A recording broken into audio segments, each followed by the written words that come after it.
Stephanie Carter, aka Seven Figure. Yes. We are here with the $1 Million Woman. How are you? Good. How are you? What do you want to know? I'm pretty good. What do I want to know? Spit out. Just a bit of a running bet. So I didn't want to go to the REINT Awards.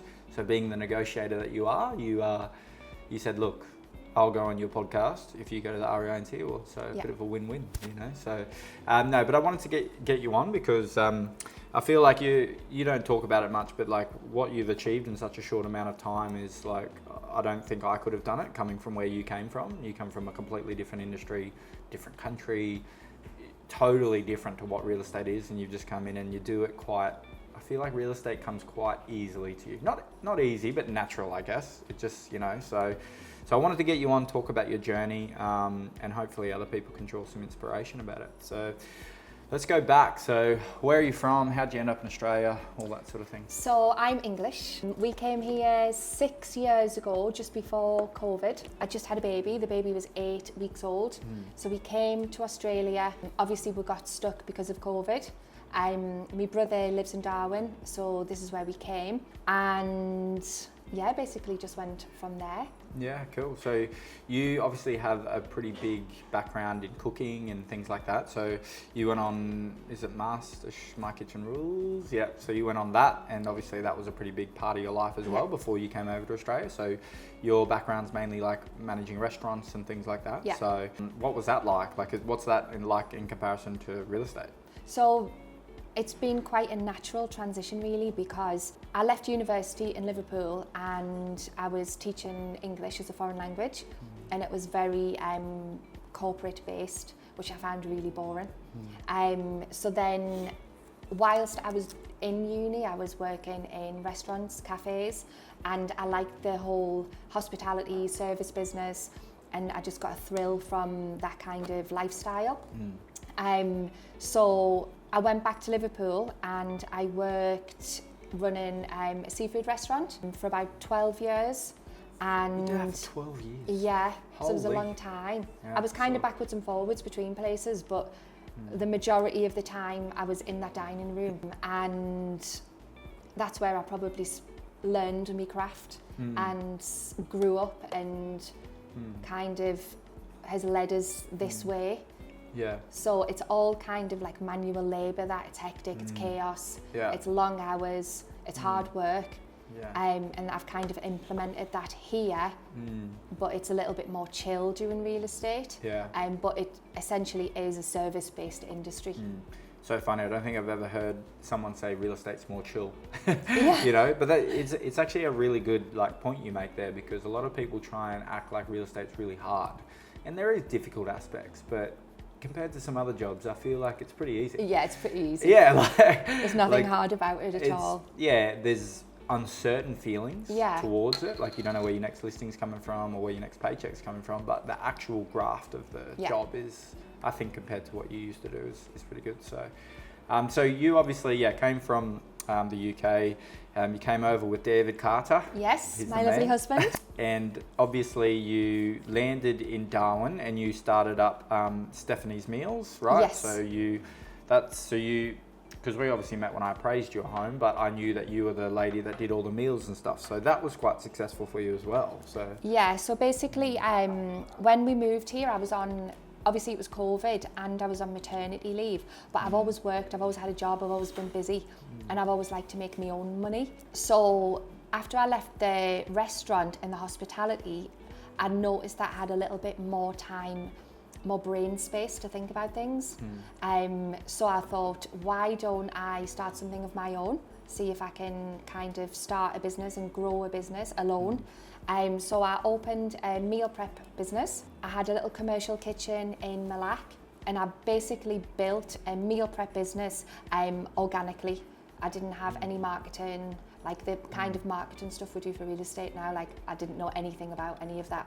So how did you get clients? Like, I went to all of the gyms around Darwin, and I printed out some menus in the Kmart Photoshop counter. Shout out to Kmart. Business partner. Yes. So I went to the gyms and I handed out some menus, and I got a couple of orders, then I got a couple of referrals, and it kind of grew like that. So every client that I had was a referral. It was all word of mouth. Yeah. I didn't do any advertising apart from I had an Instagram account.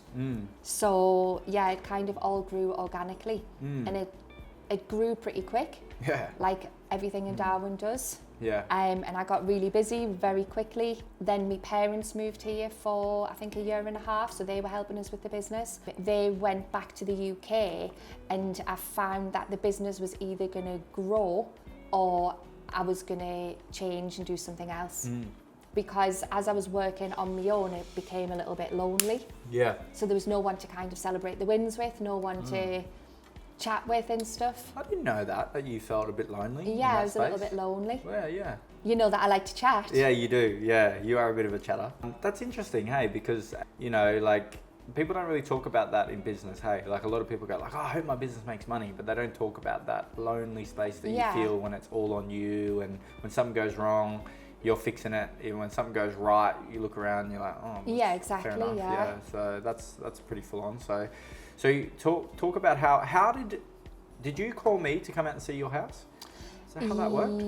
Yes, I think we did a renovation on our house, so I needed a valuation for, I think it was for the loan or something, so Okay. I did call you and you came out. How did you find? That's where you started to groom me. Was that from Ange? No, I'd actually, me and David were, we bought a house when we moved here, and we were going around different houses, obviously. Now, in the UK, real estate's not a thing the way it is here. Yeah. So it's all kind of fuddy-duddy old men in little offices and suits. And here, it was all very like rock starry kind of thing. So when we came here and we were looking for a house, we were meeting different agents, and I felt like everyone was kind of judging us because we were quite young, and they didn't really want to, you know, we weren't Australian citizens, so they didn't really want to get to know us or know what we were looking for. But we met you at one of the houses, and you were really nice. And I said to David, if we ever buy a house and then we ever sell the house, we'll sell it with this guy. Oh, that's so nice. Makes me feel a bit like, makes me feel real good inside, because obviously we're friends and we joke and stuff like that, but for you to say that to me, like, that's like the best compliment you can get, that when someone is in that vulnerable stage of buying or selling, and they just feel so comfortable and feel like you're a nice person and not that dickhead mentality that some people unfortunately experience in the industry, which is nice. So that's why you thought, yep, I'm going to call Jacob. Yeah. So I go out and see your house, and I'm like, you know what mindset I was in now, because I'm thinking, renovated rural property, eh? What, 9 or 10 acres? I'm like, let's go, you know, get out there. We start chatting, and I remember chatting to you, and it was like I knew you before I met you. Like, it was like we'd sit there and we're just chatting about whatever. We're sitting on that little back deck that you had. And I remember I missed my next meeting totally. I've never told you this, but it went like for like an hour and a half. And I looked at my phone, I was just like, what the? I was like late for my next meeting or whatever. And I didn't really think too much of it, but I remember sitting there and I told you, I'm like, man, you would be good at real estate.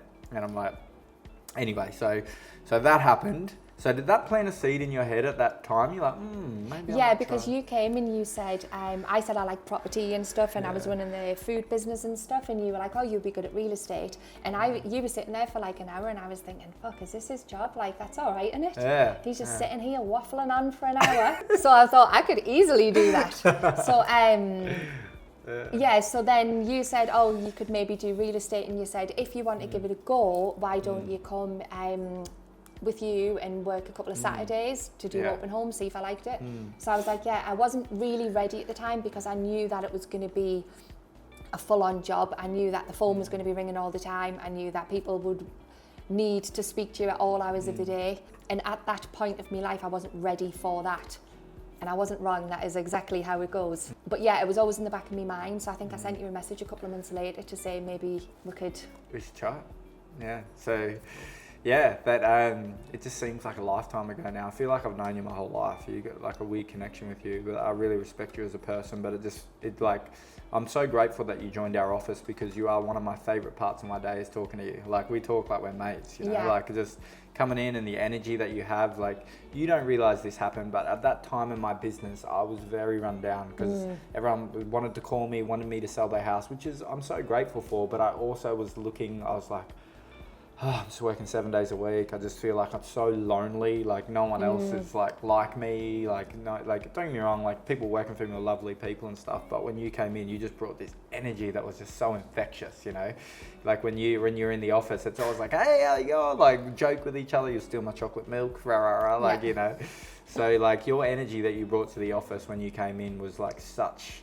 I was just so grateful that you would choose us to start your career with. So I really appreciate that. But it's funny because when you started, right, you started with, I think we had Amesh on wages, you on wages, Arjun on wages, and maybe Arja? Yeah. Was Arja? So Arjun was just about to go on maternity leave. Yeah. And then there was like me, Umesh and Arjun started together, I think in the same couple of weeks. Yeah. So when I started yours, I thought, because I thought you all had potential and you all had your own little things I think you'd be good at. But I was like, okay, I'm going to roll the dice and one of you is going to come off. Yeah. I was like, one of these is going to go really well, and you all killed it. Yeah. So like, yeah, watching how far you've come, like you were, for me, teaching you, because you had a business background, you focused on high payoff activities. Yeah. That was the best thing about you. It was like, you didn't get caught up in the noise that most people, I need to send this email. So you're like, I need to find a freaking listing today. That's what I need to do right now.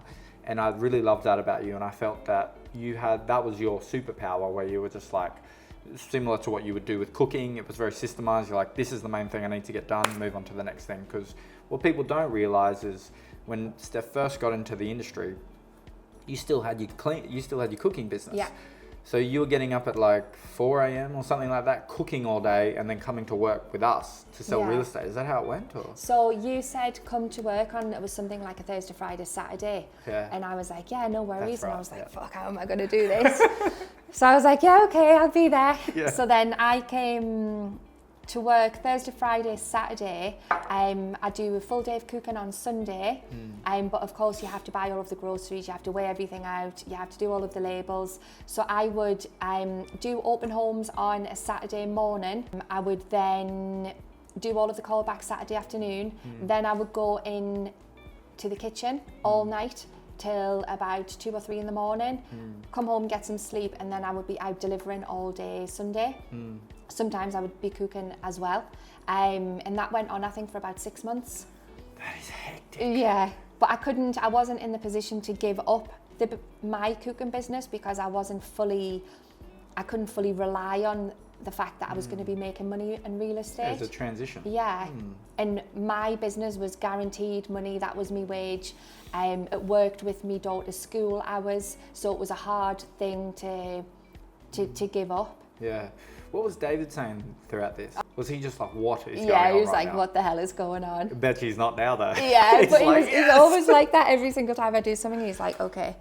But like, he would only get like a Saturday and Sunday off. So I would be obviously out all day Saturday night, all day Sunday. I think I used to get home maybe 4 p.m. on a Sunday and would have a couple of hours before the baby went to bed. That's right, because I remember when you first started, you were still doing opens on Saturday and stuff as well. And you would do all your meals and stuff as well on Saturday. Yeah.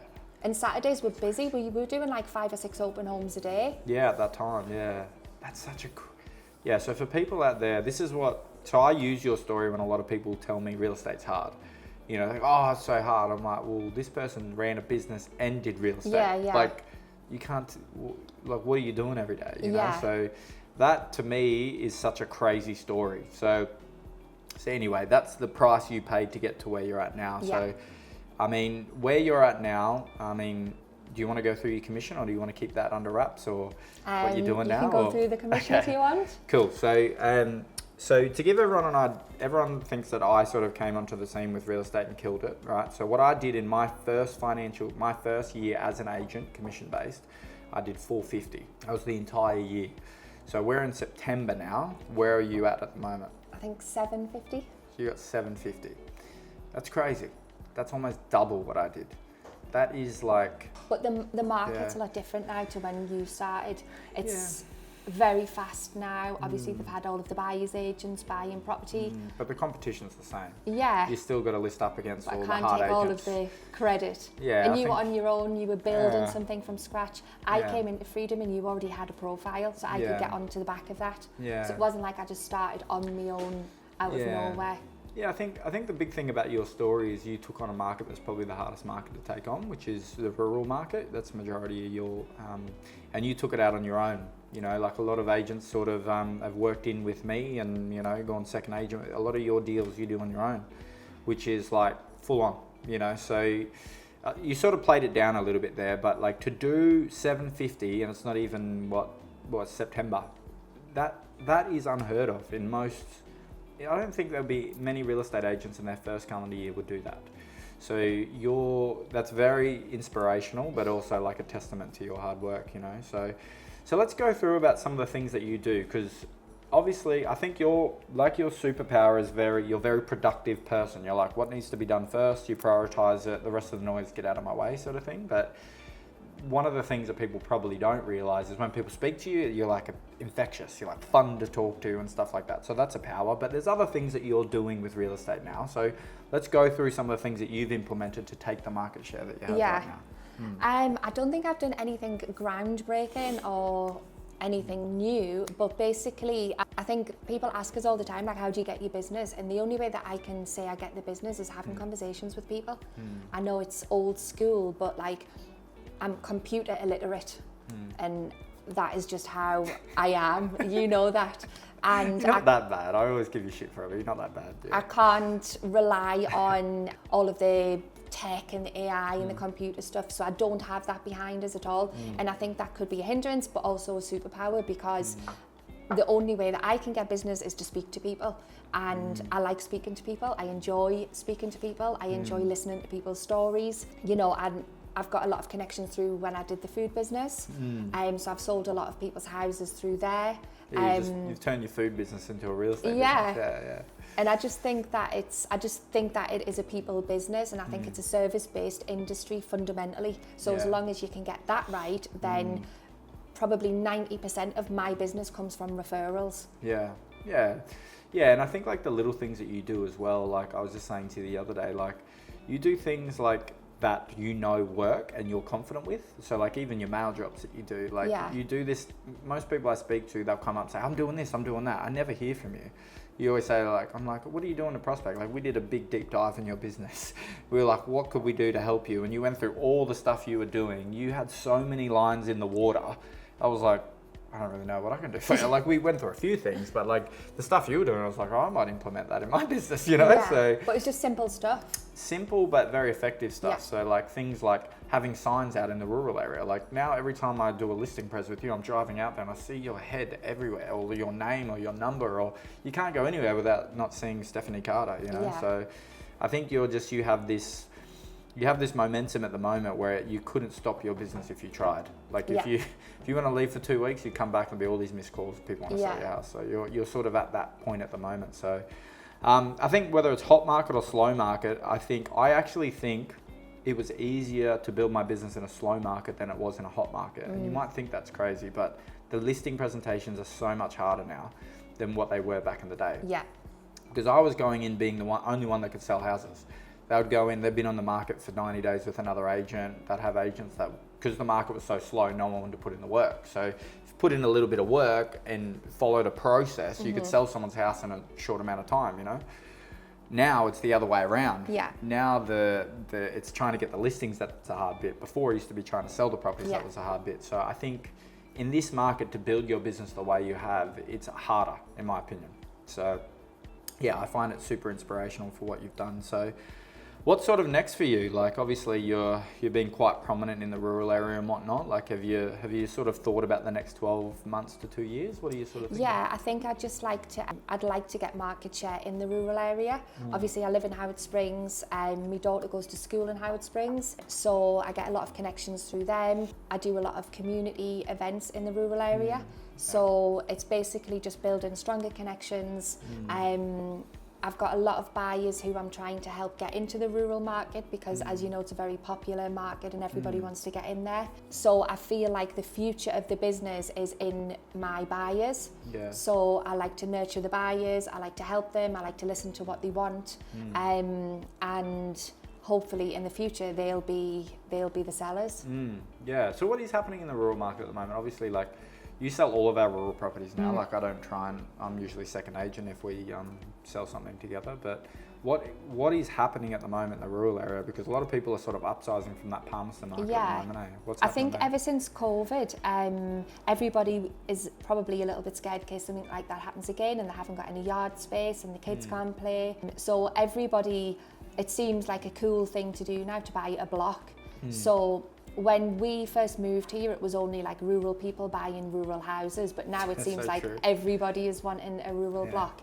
So we get a lot of upsizers from Palmerston who want to obviously move into rural. You can have a block from anywhere from an acre to 100 acres.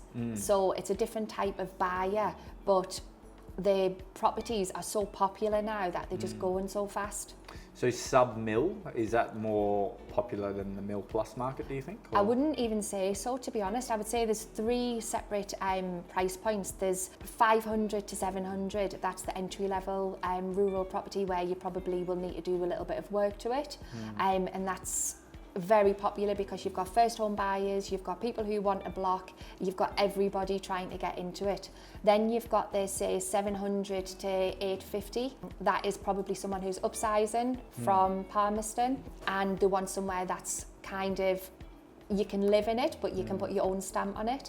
And then obviously you've got your mil plus. I've sold a few of them and there's never a shortage of buyers for them either. Yeah, it's interesting, hey, like, I think, like, especially with the interest rate drops, I think there's, like, going to be this perfect storm in your market, is where the interest rate drops happen. We've already seen all this growth in Palmerston, so you're just going to have all these people with all this equity, and cash is going to be cheaper, so they're going to have larger serviceability. They're going to be like, hell yeah, let's go buy a bigger block, like, or go out to Virginia, or, you know, or wherever they want to go. So, but even with the way the Palmerston market's moving at the minute, how many houses have you sold this year that's been over $1 million? We sold one. I thought did you not do two? We just sold, we had an offer on one that was $1 million. That one, I'm actually bringing that one to the market soon, actually. But, and then we just set the record for $1 million. Thanks, everybody. And that was the other one, Chipmark, that sold for $1 million. But so it's not that would have been unheard of a few years ago. And people are thinking, if I have to pay $1 million to live in Sacoli, why wouldn't I be paying $1 million for a 10-acre block? Makes sense. It makes sense. So I think that's where it seems like there's less stock on the market, but there actually isn't. They're just selling quicker. Yeah, I think that too. I think especially the metrics that the data that they look at doesn't really reflect what's happening. You know, so like if you look at the rural, how many of you sold off market that you didn't mean to sell off market, they just ended up selling, that you don't even hear about. You know, so a lot of these listings on the market and stuff, they were on the market, you just didn't see them. You know, so I think probably the biggest piece of advice people, you know, the biggest piece of advice you give someone is contact an agent that sells that type of property, you know.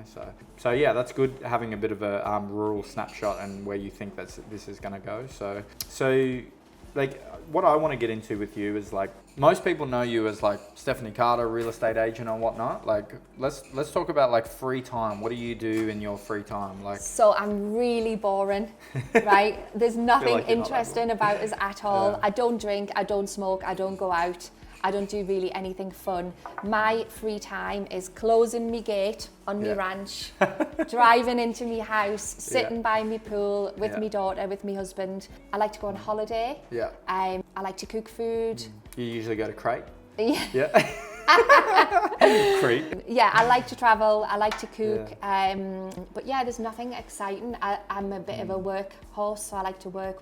Yeah, you are, hey? Like, you enjoy it too. Yeah, like, I enjoy it. I can tell when you work, you wouldn't rather be anywhere else. You're like, I enjoy this. You know? Like, I don't get up on a Monday and think, oh, it's Monday. No. Like, I could never live my life like that. I'm excited that it's Monday, that everyone's going to be answering the phones. Yeah, and like, I think like that's probably why a lot of people pick you as their agent too, is because you have this energy that, like, when a buyer, even if they're having a shit day and it's really hot and they're like, oh, they meet you and you're like, hey, how are you? Like, you're like this really nice, not over the top, it's just you know? So I think energy, we're in the energy game, you know, where like, all about the energy game. If you've got good energy, like, that's like half the battle, I reckon. Yeah, I think it is. And I think it's important. Like, you know how you feel when you meet someone and you say, oh, how are you? And they go, oh, and they actually tell you how they are. It's the worst. It's like, all right, mate, keep your problems.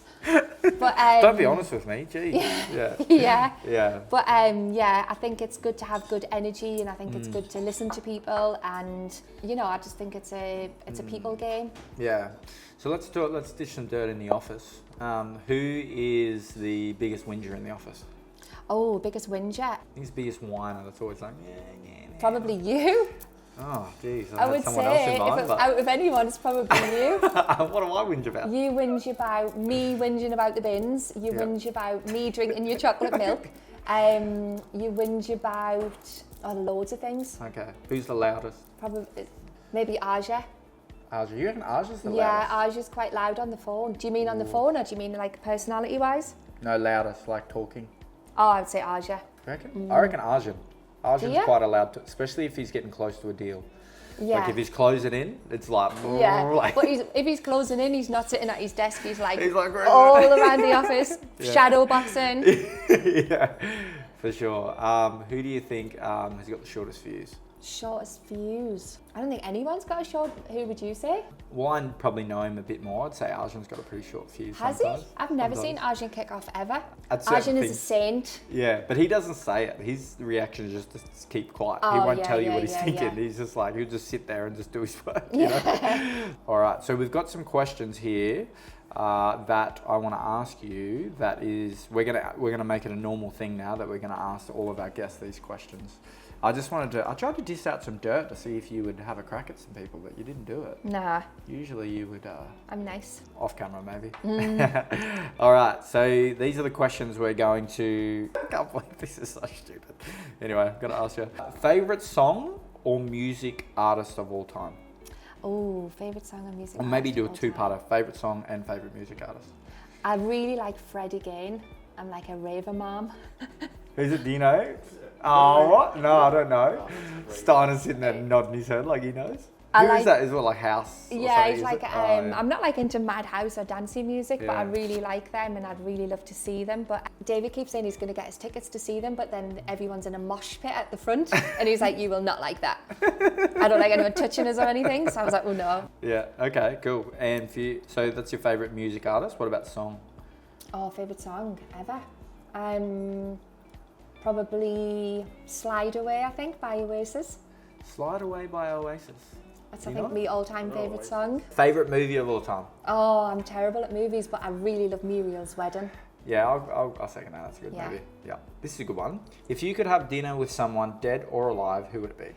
David Carter. Oh, my man. Come on, we got to give someone like, if you have dinner with him all the time, let's say he's not involved. David's going to be there. Okay, you David both can be could there. invite anybody. Dead or alive? Oh, the Queen. What? Yeah, I love the Queen. Really? Okay, that's interesting. I didn't think you'd say that. Who did you think I would say? I was thinking more of like maybe a businesswoman or something that you find inspiring or The something. Queen is the biggest businesswoman you'd ever... Okay. All right. Do you think you could beat me in a running race? Yes, easy. Okay, this is a good one. If you could go back in time to one experience in your life, what would it be? When I was younger, I did a ski season in Maribel in France, and it was the best time of my life ever. And I would relive that entire ski season all over again. Was it like, It was naughty. Was it? Yeah, Yeah. so you were loose, having Yeah. fun. Yeah, cool. Gee, eh? All right. That's crazy. All right, I've got some questions about that I want to give some advice for young agents, because obviously what you've achieved, most people want to try and achieve this, and a lot of people fall short, so I just want to ask a few questions that most people usually ask. So what do you think, if you're a new agent starting, what do you think the most important thing is they should focus on? Like if they have to they've got no money, they've just started, they've got a phone, where should they start? They should build relationships with people. I don't think they should get lost in the whole, I know you're a systems person, the whole system and, the computer. And I think it's building relationships with people, especially if you're young.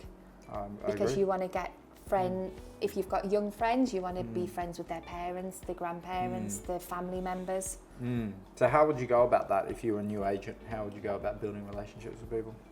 I think you've got to have probably a certain personality type, but you have to be comfortable. And, if, like when Arjun started, Arjun had this thing like, oh, I'm young and no one's going to use us because I'm young. And I don't think he ever that never held him back actually in the end, because he was confident in what he was doing. And I think if you've got confidence in what you're doing and you believe in yourself, then it doesn't matter if you're young, whether you're old. Yeah. Like Arjun has the best listing presentations with old ladies. Yeah. Doesn't he? Yeah, he does. Yeah, they love him. Yeah, they love him. And he never goes in with the mentality of, oh, they're not going to choose us because I'm young. Yeah. So I think have a bit of confidence in yourself. Yeah, I think so. I think like building relationships too is more of a long game as well. So I think like you hit the nail on the head there. Is like, don't think, you know, obviously you need to get some catch and kill business, you need to list stuff, but think about how you can be better for people and help them, you know, not just try to get their business, you know. So I think that's a big one. So if you could go back, what is something you would change when you first started real estate? Nothing. The way you did at things? all. Nothing? There's nothing that you there's think, nothing oh, I made at a all mistake, that I would change, because what I wanted to do was I wanted to learn how to run a real estate business. So I wanted to work with high performers. I wanted to watch what everyone did, and I think that's what I did. And And work with high performers. Who's that? Hannah was really good. No, you were. I wanted to, you know, I didn't just want to go into an office and learn how to work a system or work my way up in 5 years. I wanted to, boom, go straight in there. And that's what you had done. And I know you hadn't been running the business for so long. I know you hadn't been in the business for even a year before you started your own business. Yeah. And that's kind of how I like to work, you know, get things done. Yeah, I think the big thing that we focused on with you is like, and I love this about you, is like, I want it now. Yeah. I love that. Like, most people are like, oh, I'll get into it. You're like, no. There was no time to lose. You were like, do you still want a wage? And I was like, keep your wage, commission only. And that's the thing, and that's why I knew you were going to make it. Like when you said that to me, you're like, oh, can we do that? I was like, yeah, if you think you're ready, let's go. Like there was no reservation for you. You were just like, you were like this sort of person that said, I don't care what could go wrong, I care what could go right. Yeah. That sort of glass half full sort of lady, which is cool. So yeah, we talked about if you're a first agent, what you would be focusing on. So you think probably if you're a new agent in the industry, you would probably pick an agent that you gel with and maybe try and work under them just for a little bit to see how it works. Yeah, 100%. And then once you're confident. Yeah. I think if you're starting out, especially like me, where I had no experience in real estate whatsoever, I was literally blind. Yeah. If you don't latch on to a high performer, someone who knows what they're doing, then I think you've already lost. Yeah, I agree with that too. I think too, like if anybody's listening to this, the thing that if you've ran a business or owned a business before, that is the most important thing, because the thing that you have is you understand delayed gratification. So you don't care if you list anything today, you care about the long game. Yeah. You know, so you're okay not getting paid for a couple of months because you know that this is going to come off. You just got to keep your foot on the pedal, you know. So I think that's probably maybe what you probably didn't notice it, but it worked in your favor. You never ever. Most agents I sit down with, there's always a time when I have to sit down with them and you okay? Right. You never had that. Yeah. You were just like, even when you didn't list anything, or you were just positive, go. So I think that's like a big thing as well. So looking forward, like in the next year or two, is there anything that where you're at in your career that you're going to implement in your business that you think will really take you to the next level? Is there anything that you're sort of focusing on, marketing, listing, anything like that? Yes, it's. I'm going to have a New Year's resolution to focus more on social media. Yep. So you know that I don't like any of that. It's not that I don't like any of it, but I don't really understand a lot of it.